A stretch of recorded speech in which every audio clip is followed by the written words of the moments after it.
How's it going, everybody? So excited to welcome Sean Kirwan to the Q4 Virtual Lacrosse Summit. And Sean is going to do a presentation on the drills that led to championship weekend. The championship Wahoos of Virginia. Welcome to the show. Thanks for having me. Excited to be here. I'm so excited to see this. I mean, I really I loved watching you guys play. It was so simple, but I know that there's a ton of detail that goes into the simplicity. Please proceed to show us what you got. Yeah, so able to find a couple clips. Got a cool Skycam angle of some of the in action, against our opponents that championship weekend, Duke and Yale. But then really excited to show you the drills that kind of built to that. So I figure we'll start from behind the cage up and kind of move our way from our Dodgers to the inside play to what we call our posts, our two middies up top. So the first thing is as simple as it seems, right? Getting that ball behind. We do rep some two-man game action, but a lot of it just comes to our individual dodging. Making sure that we're dodging the score is important to us in an offense.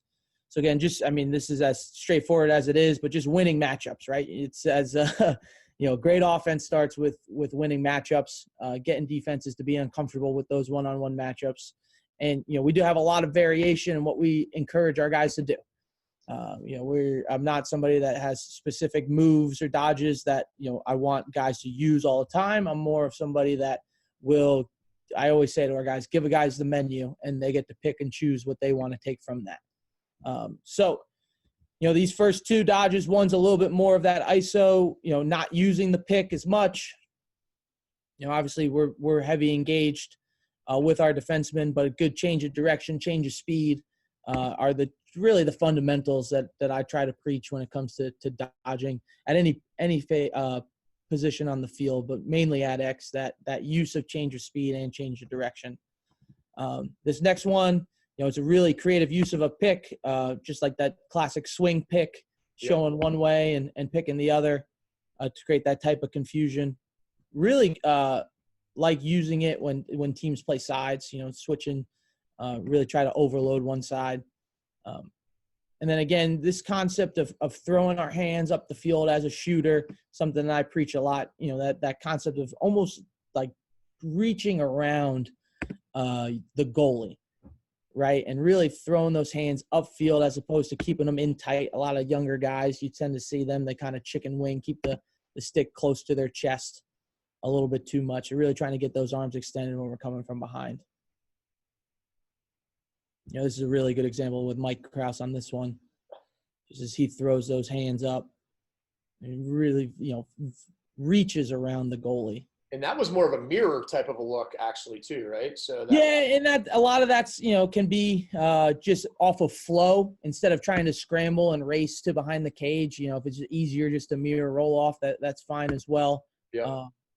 It could be a little bit matchup based, but at the end of the day, as long as we have those two guys behind working together, and a mirror roll off is a two-man game. In the simplest form, right? It's and then we still have that support at X.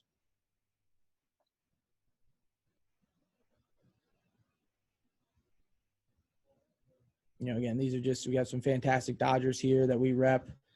The inside roll is something that gets harder and harder as defenses get more well-timed, whether they're sliding cross crease or that crease.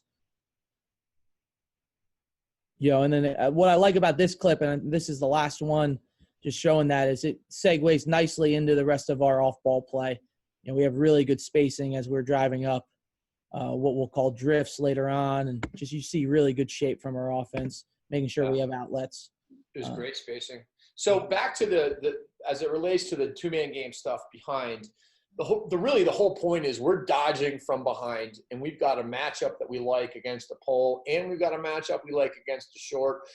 Sometimes you're looking to actually pick, and maybe you'll get a switch. Other times, you're just kind of dodging, but it's really creating a lot of space to dodge from behind, because it leaves four people in front of the net, and it really seems like it makes reads pretty good for you, whether you use the pick or not.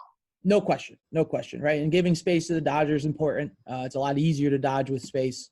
These are simple concepts, for you and I, but it's important to touch on, right? It's And here we do a poor job. We don't give the Dodger a lot of space early, but thankfully we read that as a Dodger and kind of sit on that. It's not even a 5-5 anymore, right? It's more of that 7-7 that seems to be that sweet spot. And we do a good job finally recognizing that we need to give our Dodger space, and we're able to use that change of speed, and change of direction to our advantage, working in that 7-7, almost 8-8 in this case. Mm-hmm. And I know you love this as well. As an offensive player, the more you slow down, you can get your defenseman to slow down. That's how you kind of stay that step ahead of your defenseman, using that change of speed, that little hesitation move. Yeah, can create that separation. So this is one of our favorite drills that we do. It's utilized for max reps. It's literally mirrored one-on-one dodging. What I love that we do is, I challenge our guys to make sure they're on the same page with their teammate. So each group is actually doing the same move. What that move is, how they approach it, is completely up to them. Again, at this point in our fall, and at this point with most of our guys, maybe minus our first years, they have a great list of dodging techniques and moves once we get above the cage that they can utilize. And like I said, I'm just giving them the menu. And then from there, they can do what they're comfortable. So these guys are talking in the lines, making sure they're on the same page. And you're going to see, it's going to look pretty much in unison as we go. And again, I'm already harping these guys about going faster, making sure that we're not, they should be communicating well in advance.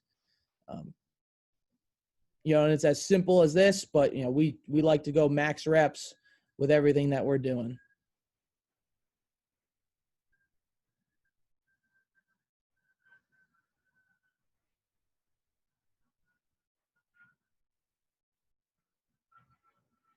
So when you're doing this, are you giving them multiple moves to do? I mean, it's going to be like, hey, I'm going to do a Z dodge into a question mark, or, a rocker into a topside shot, stuff like that. Yeah. And there will be days where I'll be a little bit, I'll dictate a little bit more of what I want to see. There will be times where I'll just say, hey, let's only work a question mark right now, or let's work that step away and then re-dodge into it. That drill in particular is what I call shooter's choice. So my biggest thing, as long as they're both on the same page and they're doing the same move, it's up to them on what they want to practice during that time. And that was just a small clip. We'll do that for a good chunk of time, in a big bag of balls and get a lot of reps so they can try out different things. And, that's when we do that shooter's choice. The one thing I'll make sure that they do is change up their moves every time. Because again, you're not going to use the same move even in a game each time out. You might be able to get away with it twice in a row, maybe a third time, but at that point, good defense is going to make adjustments. You got to make sure you have more than just one move in your tool belt. So again, that's as simple as that drill can be.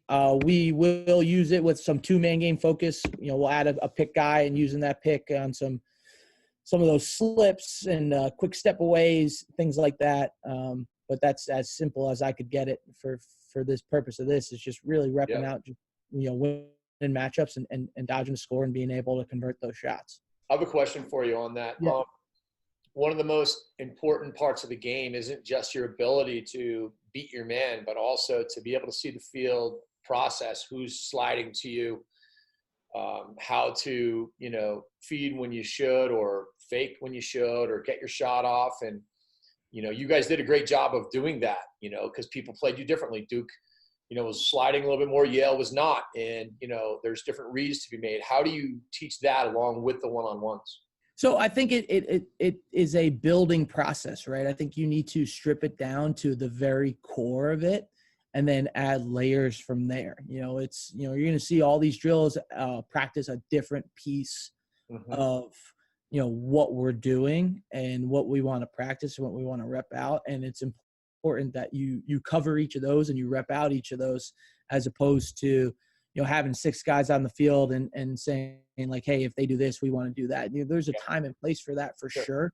But it's just that muscle memory repetition is so important. Because again, it's you're allowed to do that with something like this because it is simple, right? And there's really so many options. It's really, 2 options per group, right? They're dodgers. You're either dodging score or you're, the slide's coming and you're dodging defeat, right? And it's really important that you're moving your feet and freeing your hands and able to get those passes off. And the next layer that's making the right read. But at the very basic of it, right, you're either dodging the score or you're dodging the feed. And, in our inside game, which we're going to get to next, so you're either cutting low or you're cutting high. Yep. And then our guys up top, it's two options. You're either stepping down for a shot or you're drifting into space. So, again, when you strip it down like that, you just rip out all those. And, for me, it's just teaching what's appropriate when, right, and working through each of those. And so, again, trying to strip it down and then build it back up is how I feel like is the best way to teach something like this. Love it. All right, so now our inside game, the simplest way I can describe our inside game is just having a high-low concept, right? So it's depending on what the defense is doing, whether they're zoned up or playing more man-to-man, we'll change up what we're doing in there as far as are we doing more pick play? Is it more just cutting into space? But at the very end of the day, what we want is we want one guy high and one guy low, right? And as we make our way down here, can you see my cursor when I'm doing this? Yep. So that, there's our low, there's our high. We're a little tight in this one. As you can see, we allow the defense for one to cover two, and that's, the goal of playing that high-low concept is so that it puts strain on that guy that's trying to cover two guys. Yep. So usually if we can't get that shot off, we're too tight, right? Or the defense is really packed in. Here's another one. This one's a little bit different. We're actually coming out from the outside a little bit, but we read that our teammate goes low. So we put our foot in the dirt and stay high. Same thing here. We don't have that true cut, but we have guys that are low. So, we do a great job reading that we need somebody up in that slot in that high area as well. You get a good angle over here. There's our high guy sitting in that seam. Here's our low guy. And we're talking generally backside low. They don't usually cut ball side low, right? Because then they'd be jamming. Yeah, they can. I actually have a clip where we do. Let's see if it's coming up here. Again, this is more of that backside.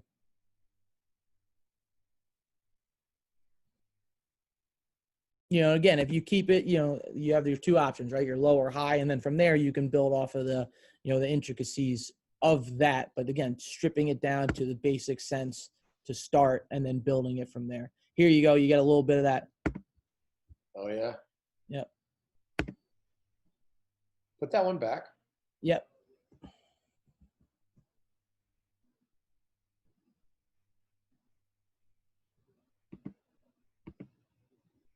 What's the read for going ball side? Is there one?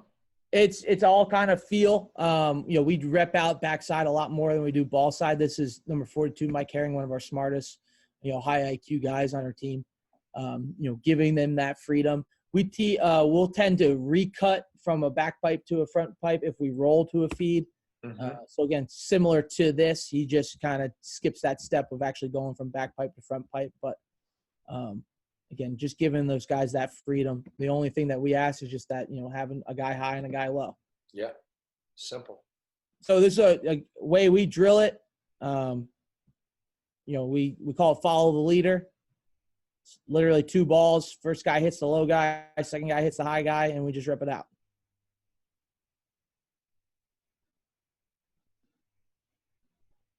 And follow the leader means one person makes the first decision to go low, and the other guy, is that how it works? works? Yeah, it's just really because you have a second guy following you. That's the only reason why we call it that. It's we can make it more complicated where the second guy has to read who the first guy throws to. We keep it simple where the front guy hits the low guy, second guy hits the hits the high guy. Got it. And they change up who goes high and low out of the yeah, exactly. And they're communicating that in the lines. Again, it's just another layer of communication. I'm going to rewind for a little bit because what I want to show you is that drill, to me, is the reason why we score this goal, right? This is not a big window. This is not an easy thing to get off, but this is a drill we do a lot because this offense is important to us. And, so the fact that, this is a rep that we've gotten a lot of practice with. So again, I point to a goal like this directly as, we're able to get that window off and, take advantage of that small window because there's really not a lot of space to be able to get that shot off in that type of space is something that takes practice. Get back to it. Awesome. Yep.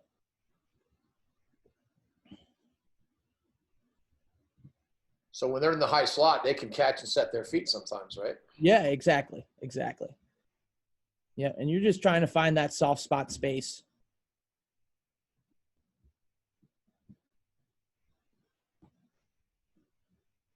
Okay, and then this last concept is kind of goes hand in hand with our inside play, but just that idea of recutting when we roll the feed. So you have your high-low here, and as we roll, just staying engaged, rolling with our head up as that feeder. We really like this look a lot as far as a Dodger and, as our off-ball guys move. Obviously, this was the game winner.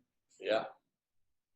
And then here it is drilling, same type of follow leader concept, same rules, except now we're recutting on those rolls.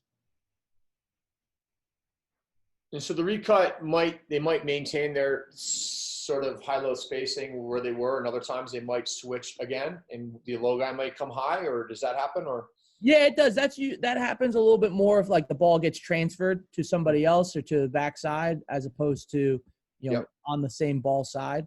Gotcha. It's more about that front pipe to back pipe, vice versa, finding continuing to find those soft spots as they change, because as someone rolls and goes in a different direction, those lanes tend to change. Right, and that little C cut opens up. Yeah. So then, kind of building our way back to the front of the cage, into what we're going to call our posts, our two middies up top here. Again, they really have two options, right? You can either step in for a step down or drift into space. And we're going to show you both of those and how we drill them as well. So again, we make the proper read here of, we have that space. What's nice is that we're in our, we have a strong hand lefty on the left side, strong hand righty on the right side. We're able to step into our outside shooting hand, which, that half second can be a difference between getting a shot off or not. Yep.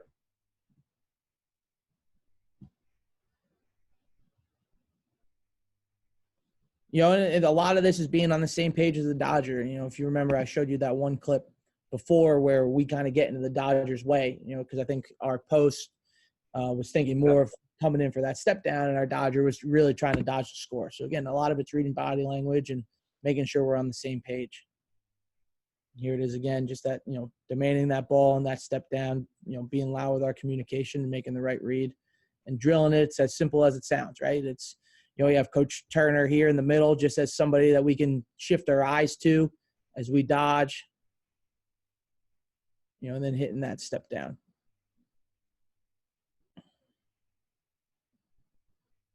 And the step down is there because your inside action is, crushing people. If they don't slough into it, you're going to, if they're going to slide, and then they got to figure out how to cover your inside action or not. And if they do, then you've got your step down action.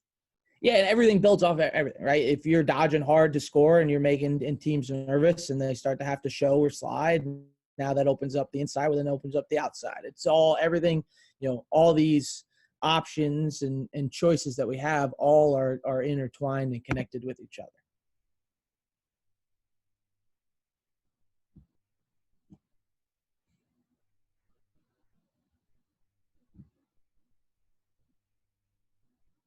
A lot of reps in this one. Yeah, exactly. So again, we said we had that choice, right? You can either step down or what we call drifting. And it's big for us and for me as a coach. The one thing I'm trying to tell our guys to always do is drift on a flat line. A lot of times, and I'll use my cursor here, especially younger guys, they have the tendency when a Dodger's coming at them, they tend to back up as they drift. And then what you're doing is you're taking yourself out of the play, right? You're allowing the defense to almost play 5-on-6. Mm-hmm. So we try to teach that flat line drift, right? And Ryan Conrad here does a really good job. Watch where he starts and where he finishes. It's that whole time he's a threat to score. At any point in time he gets that ball, we feel like we're in a spot where he can get a shot off. Here's another good example just of team-wide drifting. You can see this, as Matt continues to dodge, we continue to drift, and then plays that pushing game. You push teammates out, and we do a really good job almost in unison here, balancing the field as we go. I notice that as you continue to drift, eventually the backside player kind of cuts the middle. to continue to give space. Is that something that eventually happens that you teach, or do they just sort of play in there? It's definitely something that we harp on, and we have that landmark where we're looking to clear out space, and we also know that drifting really rarely gets us in trouble. So if we were to continue to drift, that wouldn't be the worst thing either. Right. So part of its option. The terminology I use for drifting is drift along a dangerous perimeter.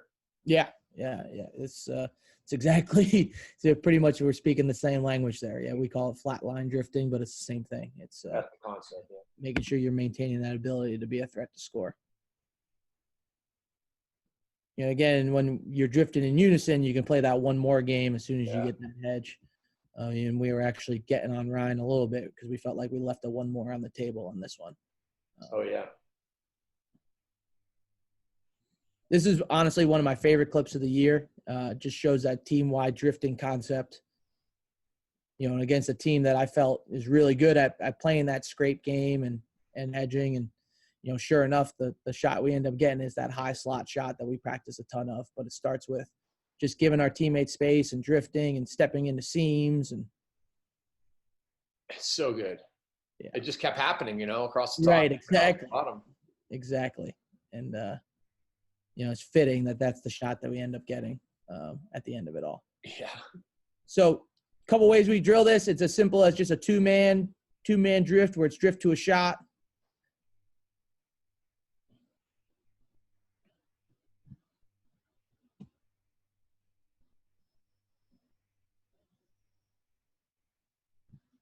And again, it's a simple drill, but for me, and for us as an offense, it's important that we rep everything out, right? As simple as it seems, we want to make sure we're still getting the reps in, with our drills and our shooting drills when it's just the offense or it's extra work in this case.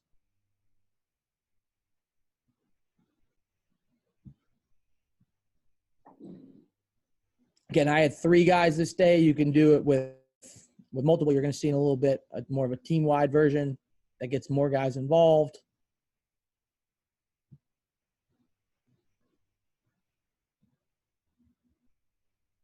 What do you think it does to a goalie too when a shooter's drifting? Do you think it puts them in a tougher position to get themselves lined up?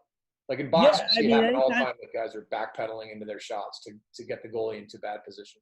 Yeah, anytime you are you're moving and the goalie has to change his line and has to turn his head, it's important, right? It's goalies these days are really good, and if they see the ball the whole way and track the ball the whole time, just with the ball staying in one guy's stick, the easier it is to save. But the more you can drift and shoot off the pass, the better. And I think that the one challenge is just making sure that for our guys that their center of gravity is still underneath them. Right. It's if you're continuing to drift and backpedal, you can have the tendency to shoot on your heels a little bit and not get everything behind your shots. And we want to still make sure we're taking great shots with enough velocity behind them. So it's just that keeping that good center of gravity while we're going and being able to shift our weight to our target's important. And that comes with reps, right? There's no other way to truly drill that other than to get the right repetitions at the right time. Right. So there's another example of, more team-wide, involves another line, and there's that one more pass as we drift.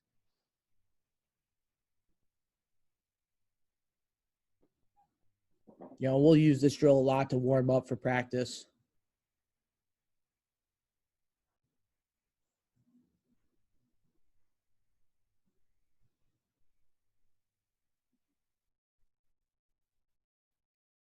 Love it.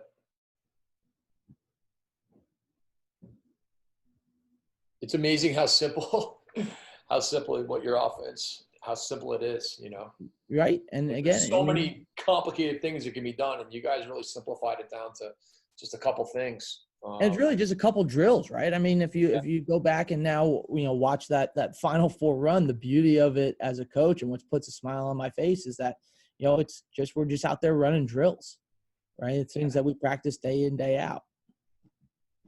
So I mean that, it's can be as simple as that. And that's what we try to keep it as, it's just, first and foremost, putting ourselves in positions to win matchups and using our teammates to help us win matchups.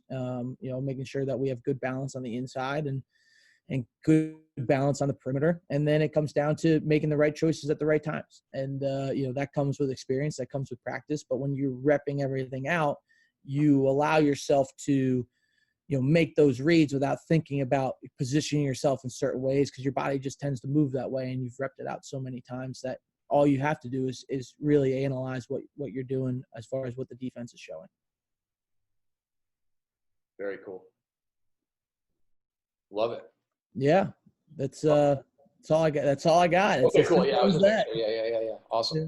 Yeah. Sean, that's really, I mean, honestly, the way you put that together, it is so simple. And for the coaches that are watching this, this set is a great set to give you spacing, to be able to give you awesome interior spacing. And then the drift factor, just allows you to, continue the play when things kind of seem jammed up, right? Yeah, absolutely. Absolutely. And, spacing's big for us. We talk about spacing, tempo, and communication a lot here. And, having those three things in unison is big, right? And, we feel like if we could figure out those three things, doesn't really matter what we're running. We know we're going to be in a good spot. Awesome. Sean, thank you so much for taking the time to put this together. This was just great stuff. I think everybody feels lucky that you shared this with us, and can't wait to see what the future holds for the Virginia Wahoos, man. Can't wait to watch you guys in 2020. Awesome. Thank you again for having me. It's my pleasure to be here. Awesome, man. Thanks. Yep. Hey, before you go, you want to talk lacrosse a little? Yeah, let's do it. I want to show you some of these. I want to show you a little bit what we're doing too, because I think you'll like it. I showed you some of those clips. Yeah, that one clip I love. That was sick. Yeah, it's awesome. That was all off of that's just them kind of freelancing. Like, that was not scripted. That's the coolest part about it. It's just using what we're doing, and just kind of playing with freedom there. But awesome, man. Hey, thank you so much for doing all this. I really appreciate it. And I love talking lacrosse with you. So yeah, definitely. I'll let you know how this weekend goes. I'm sure you'll with yeah, I'm excited to see. And I'll send you that I'll send you that webinar I did on Penn State offense. I think you'll like it. I mean, you probably know most of it, but there's a couple nuances in there that might open your eyes up to some good ideas. No, definitely. I'd love to see it. Especially mixing up the 2-man, 3-man side. Yeah. Yeah, I think that sometimes bringing a farther man over for the mirror or the 2-man is a really good thing. When they're the same people, it's way easier. When a defender off the ball has to make a quicker decision on being a mirror or being a picker and make those communications, that's one thing that they do that's really interesting. Okay, interesting. But I'll shoot that over to you right now. All right, great. All right, Sean. Thanks so much, man.